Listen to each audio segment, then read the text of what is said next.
Governor Chris Christie continues his assault on the one and only Donald Trump. Donald Trump is out there saying that the reason the federal government is indicting him, they're coming against him, is because, of course, they're coming against you, our followers, or MAGA people. They're coming against you because you know, of course, I'm the most ethical person out there. I am the one who's going to defend you. I'm the one who's going to support you. Well, not many of the other contestants are going up against those false words. Not many of those contestants are saying, we're not going to allow that. But Chris Christie, even though he's a flawed candidate, even though he at one point he himself was a Trump sycophant, he's out there now and he's really calling it out. Check this out with this real solid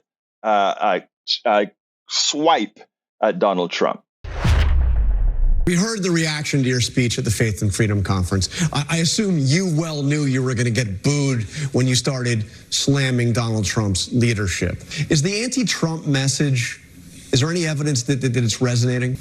Absolutely, evidence is resonating, John. I've been in the race for less than 3 weeks, and I'm already in third place in New Hampshire, only 4 points behind Ron DeSantis, who's been in the race for a longer time and is supposed to be the co-front runner.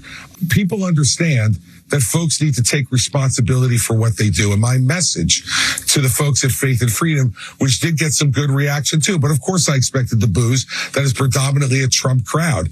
But they need to hear the truth too, that, you know, character is the single most important element of a president of the United States, because you can't know every issue that's going to come across the president's desk. It's not a litmus test with check boxes are in them. What you need to know is what is the character of that person. And frankly, when I listened to Donald Trump's speech last night, I mean, he had the audacity to say that he got indicted for us.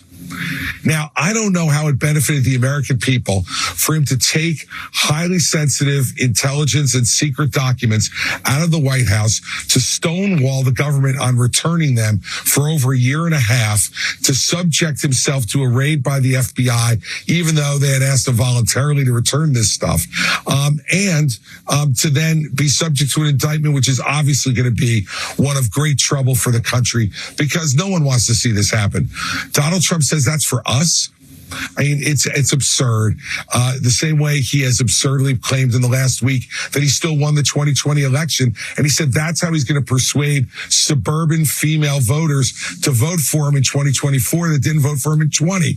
Look, this guy lost in 18. He lost the Senate and the White House in 20, the House in 18. He lost 2 more governorships in the Senate race in 2022. He is a 3-time loser.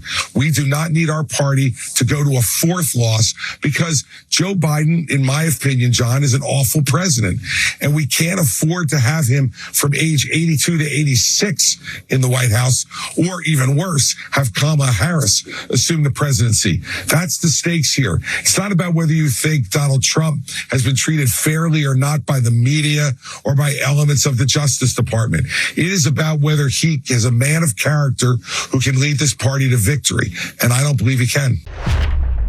Now, this is how it's done. And anybody who doubts that this can be effective ought to look at the polls. Whereas he wasn't even registering 1%, I think he's already registering 5% or so. That's just little potatoes, etc. But I'm going to tell you something. While most of the people are looking at this race from today as if Donald Trump is invincible, etc., I'm not so sure about that.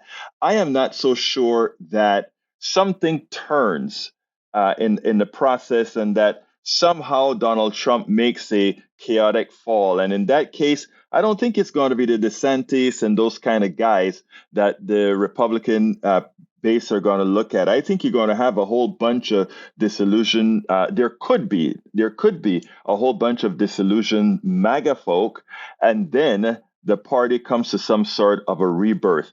And believe it or not, I know this is a far-fetched reach, but they could bring a braggadocious Chris Christie out there, somebody that even some MAGA folks think, could win some Democratic votes. After all, he was once the governor of a very blue state, and then they kind of coalesce around a guy like him. I know it's off the charts, and now it sounds strange, but stranger things have happened in politics. And a lot of times, what you're focused on right now, the tunnel vision that we have, Biden against Trump, it could actually be more a danger for Democrats than Republicans, because as everybody coalesced behind Biden, there are some realities that, if we're truthful with ourselves, we ought to look at for several reasons. Anyhow, Christie, keep up the good job,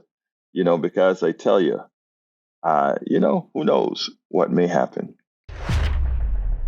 We spend a lot of time deconstructing the news, trying to parse it into a form that everybody can understand. We try to find those little nitpicks where it flies above the fray, etc.